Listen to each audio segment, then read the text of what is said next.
বাংলাদেশের মধ্যে যে বিপর্যয়টা চলতেছে এর মাঝখানে সেটা ডেফিনেটলি অনেক মানুষ কষ্টে আছে। এটা যেমন একদিকে দুঃখের কথা, আবার একইভাবে এটা আমাদের জন্য খুব ভালো লাগার কথা যে পুরা জাতি যেভাবে ইউনাইটেড হয়েছে মানুষের পাশে দাঁড়ানোর জন্য, সেটা অ্যাকচুয়ালি আমার মনে হয় যে কষ্টের যা পরিমাণ তার চেয়ে মানে আনন্দটা বা আমাদের পরিতৃপ্তির জায়গাটা ওটাকে আরও ছাপায় গেছে। আলহামদুলিল্লাহ, আল্লাহ তাআলার শুকরিয়া। বিশেষ করে বাংলাদেশে রিসেন্ট যে পট পরিবর্তন হয়েছে, এই সময় আমাদের একতাবদ্ধ হওয়াটা এটা খুব জরুরি বিষয়। এবং আল্লাহ তাআলা এটাও একটা উসিলা, যে কোনো ওই যে কষ্টের সাথে স্বস্তি আছে যেরকম বলে, যে কোনো বিপর্যয়ের ভিতরে এই অপরচুনিটি থাকে। সেদিক থেকে চিন্তা করলে যে আল্লাহ তাআলা এটাও একটা উসিলা বানায় দিচ্ছেন। কারণ মানুষ ডিস্ট্রাকশনের সময় মানে কোনো কিছু ধ্বংস করার সময় একতাবদ্ধ সহজে হইতে পারে। ধরেন যে একটা বিল্ডিং ভাঙতে হবে, আর মনে করেন একটা বিল্ডিং বানাইতে হবে, 10 জন লোক মিলা বসছে কনস্ট্রাকশন যে বিল্ডিং বানাবে। এখন বলেন দেখি একতাবদ্ধ হওয়া সহজ নাকি মারামারি লাগাটা সহজ? মারামারি লাগা, ভাই আমার দক্ষিণ দিকে ফ্ল্যাট আমারে দিবেন, উত্তর দিকেরটা আমারে দিবেন, একতলা আমার, আরেকজন বলে দোতলা আমার, ঝগড়া লাগবে। কিন্তু 10 জনে মিলে ঠিক করছে এই বিল্ডিংটা ভাঙতে হবে, খোলা শুরু হবে। সবাই কোটা আন্দোলন করছে, কোটা একটা নির্দিষ্ট বা এই করতে হবে সেই করতে হবে, একতাবদ্ধ হয়েছে।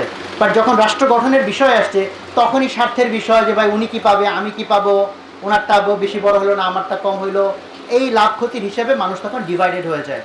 কাজে আমাদেরও এই যে এখন যেহেতু রাষ্ট্র গঠন বা পুনর্গঠনের ইস্যু চলে আসছে, আমাদের ডিভাইডেড হয়ে যাওয়াটা খুবই ন্যাচারাল, স্বাভাবিক। তো আল্লাহ তাআলা এই বিপর্যয় দেওয়ার মাধ্যমে একদিক থেকে এটা আমাদের জন্য ব্লেসিংও, যে এই জাতি আরও কিছু সময়ের জন্য একতাবদ্ধ হওয়ার সুযোগ পাচ্ছে। এবং একতাবদ্ধ হওয়ার এই সুযোগটা টানা বেশ কিছুদিন কন্টিনিউ করলে মানুষের একটা অভ্যাসের মতো হয়ে যায় না?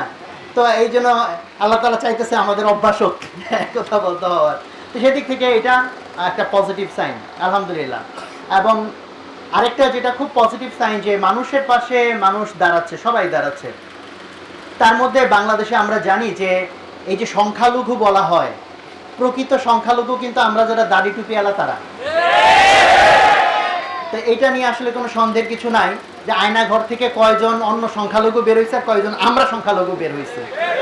প্রত্যেক জায়গাতে মিডিয়াতে বলি, বিভিন্ন রকম কিছুতে আমাদের এটা নিয়ে একটা ভালো স্টাডি এবং একটা ডকুমেন্টেশন দরকার, যে কতভাবে এই দাড়ি টুপিওয়ালারা যে সব প্রকৃত সংখ্যালঘু, এটার একটা রিসার্চ হওয়া দরকার।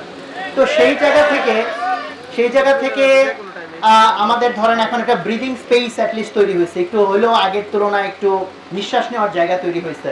এবং সেই জায়গা থেকে দেখেন যে ছোটোখাটো বিভিন্ন জনের বিভিন্ন অনুদান, বিভিন্ন কর্মকাণ্ড, এগুলো কিছু কিছু মিডিয়াতে অনেক হাইলাইটেড হয়, যেখানে আসসুন্নাহ আলহামদুলিল্লাহ যত বড় কাজের আঞ্জাম আল্লাহ তাআলা আসসুন্নাহকে দিয়ে করাচ্ছেন, যে খেদমত বাংলাদেশে বলেন যে এর সাথে কম্পারেবল কাছে ধারে আছে কেউ?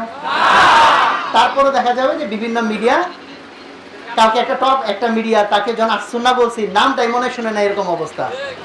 তো যাই হোক, আলহামদুলিল্লাহ। তো সেই জায়গা থেকে আমরা এইটাকে আমাদের জাতির জন্য একইভাবে আমরা একটা মাইল ফলক হিসেবে দেখতে চাই, যে শুধু আসসুন্নাহ না, মানে ইসলামিক অঙ্গনের মানুষজন যে কোনো ক্রাইসিসে যে সবচেয়ে অগ্রণী ভূমিকায় থাকে, কিন্তু সেটার মূল্যায়ন তো আল্লাহ তাআলা করবেন, কিন্তু জাতির ভিতরে মূল্যায়নের জন্য না, ইসলামের স্প্রেডিংয়ের জন্য, ইসলামের সৌন্দর্যটাকে ছড়ানোর জন্য দাওয়াত মনে করে যে মিডিয়া কাভারেজ বা যে মানুষের মধ্যে ছড়ানোটা দরকার, সেই জায়গাটাতে আমার মনে হয় আমাদের একটা নতুন মাইল ফলক তৈরি হতে যাচ্ছে ইনশাআল্লাহ। এবং সেই মাইল ফলকে আমরা সবাই এখানে, আপনারা যারা কাজ করতেছেন, যারা অনুদান পাঠাইছেন, যারা ইভেন অ্যাটলিস্ট দোয়া করতেছেন, তারা সবাইকে আল্লাহ তাআলা জাযা খায়ের দান করেন। আর আমরা যারা কাজ করতেছি সেক্ষেত্রে দেখেন, খেয়াল করেন বিষয়টা, মানুষ যখন তার উদ্দেশ্যটাকে বড় করে তখন তার কাজ করার অনুপ্রেরণাটাও বেড়ে যায়। এই আপনারাই যদি না জানতেন যে এই প্যাকেট কিসের জন্য করা হবে, এটার পারপাস কি, জাস্ট আপনাকে বলা হলো ভাই কয়েকটা প্যাকেট করবেন, ইভেন আপনার কিছু টাকাও দেওয়া হবে, ধরেন 100 টাকা, 200 টাকা, 500 টাকা দেওয়া হবে, যেরকম রেটে একটা লোক ভাড়া করা হয়। আপনারা কি যাইতেন? বাট এখন আপনারা কি টাকা পাচ্ছেন? উল্টা কি নিজের পকেটে টাকা খরচ করে আসছেন না? যাতায়াত ভাড়া কি দেওয়া হয়েছে? দেওয়া হয় নাই। বাট এই কাজ করে, এবং দেখেন ইভেন আপনাদের যদি টাকা দেওয়া হয়, যে শ্রমিক টাকা পেয়ে ধরেন একটা কাজ করে, মার্সেনারি, ভাড়াটিয়া, দিন শেষে সে এক্সস্টেড থাকে, দিন শেষে মনে হয় যে ভাই কি একটা লাইফ, এত কষ্ট করে 2 টাকা কামাইতে হয়। বাট এইখানে সারাদিন আপনি কাজ করতেছেন, নিজের পকেটে টাকা খরচ করতেছেন, এবং দিন শেষে যখন যাচ্ছেন মনটা খারাপ লাগতেছে না, পরিতৃপ্তি লাগতেছে? পরিতৃপ্তি লাগতেছে, যে আলহামদুলিল্লাহ। তো আল্লাহ তাআলা দুনিয়ার ভিতরে আমাদের একটা অ্যাওয়ার্ড দিচ্ছেন, বাট মুমিনের অ্যাওয়ার্ড তো দুনিয়াটা আসল না, মুমিনের অ্যাওয়ার্ড কোনটা আসল? আখিরাতেরটা আসল। কাজে আমি যখন একটা প্যাকেট বানাচ্ছি, আমি যেন চিন্তা করি জান্নাতের মধ্যে আমি একটা ঘর বানাচ্ছি, তাই না?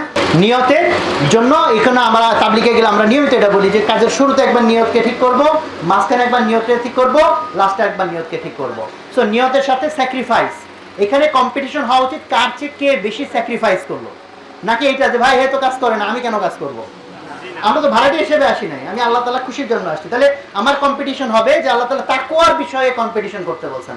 ফলে আমার কম্পিটিশন হবে যে আরেক ভাই যদি যতটুকু শ্রম দিয়ে থাকে, যতটুকু কষ্ট মুজাহিদা করে থাকে, আমি তার চেয়ে ইনশাআল্লাহ বেশি করব। ঠিক আছে না ভাই? এই জন্য আমরা নিয়তটাকে সহি করব, বারবার নিয়তটাকে নিজেকে শুধরায় নিব, এবং আমি আমার স্যাক্রিফাইসের জায়গা থেকে ফার্স্ট হওয়ার চেষ্টা করব, যাতে আল্লাহকে ভীতির জায়গা থেকে আমি যেন টপ ক্লাস A+ লেভেলে থাকতে পারি।